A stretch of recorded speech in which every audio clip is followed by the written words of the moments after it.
You just sat through a grueling presentation, signed a stack of paperwork, and walked out owning a Florida timeshare.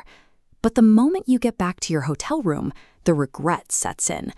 You realize the math simply does not add up, and suddenly you feel completely locked into a massive financial commitment. Fortunately, the state of Florida provides a specific, non-waivable escape route. Florida Statute 721.10 gives every timeshare buyer exactly 10 calendar days to cancel their contract and get a complete 100% refund. Today, we are going to walk through how to prepare, sign, and mail a cancellation notice. We'll be following the steps laid out in the Notary Rescission Kit to ensure the document meets every requirement of the law. To start, you need to gather 3 things: your signed purchase contract, a valid photo ID, and the digital rescission letter template from the kit. Because Florida law is specific about how these notices must be formatted, following this document preparation prevents the developer from dismissing the request based on missing data or incorrect formatting. The 10-day clock starts the day after you signed your contract or received the public offering statement. That is day 1. We count consecutive calendar days. If day 10 is a Sunday or holiday, the law extends your deadline to the next business day. Florida law operates on the postmark rule. This means your cancellation letter does not need to arrive at the developer's office by day 10. It only needs to be handed to the post office and officially postmarked by that 10th day. Next, we have to identify where to send this paperwork. A common error is mailing the letter to the physical resort property where the sales presentation took place. This image represents a standard timeshare agreement. If you scan through the cancellation clause in your own paperwork, you will find a specific notice address for the developer. You must use this exact mailing address for your letter to be legally recognized.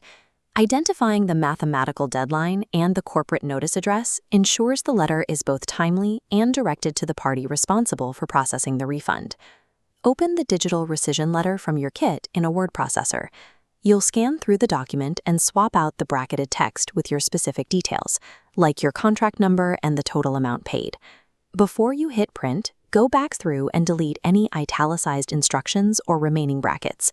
The final page should be a clean, single-space document. Print the letter on plain white paper. If there are 2 names on the purchase contract, both people must sign the letter by hand using blue or black ink. The kit also includes an affidavit of mailing. NIS creates a sworn record of the date you sent the notice. Do not sign this page yet.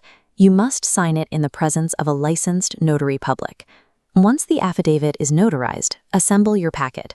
You need the signed rescission letter, a copy of the first page of your purchase contract, and the notarized affidavit. Make 3 complete copies of this entire packet. The combination of the statutory letter and a notarized affidavit creates a permanent record of what was sent and when. This provides the evidence needed if the developer later claims the notice was late or incomplete. Take your paperwork to the post office.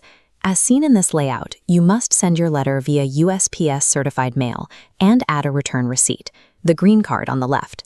Place 1 complete set of your documents, the letter, contract cover page, and affidavit, into the envelope and hand it to the postal clerk. Before leaving the counter, look at your white certified mail receipt. Take the tracking number and copy it directly into the tracking log provided in your kit. Do not use alternative methods. Calling the developer, sending an email, or using an online portal does not satisfy the requirements of the Florida statute. Physical, tracked USPS mail is the method recognized by the state to verify that the developer was notified according to the law. Once the post office officially postmarks your envelope, you are no longer obligated to make future payments to the timeshare company. Under Statute 721.10, the developer has 20 days from the time they receive your notice to process the cancellation. They are required to return every dollar you paid, including deposits and closing fees. If the developer misses the 20-day refund deadline, the escalation guide in your kit provides instructions for filing complaints with the Florida Attorney General and state regulatory boards. If you prefer to have the paperwork and notary process managed for you, Noble Notary offers a white glove service. They draft the letter, handle the notary work, and manage the certified mailing sequence on your behalf. If your 10-day window has already passed, the statutory rescission path is no longer available. However, the Timeshare Exit Blueprint course outlines alternative strategies like developer surrender programs and regulatory complaint tactics. By utilizing the cancellation statute and maintaining a verifiable paper trail, you meet the legal requirements to exit the contract and reclaim your money.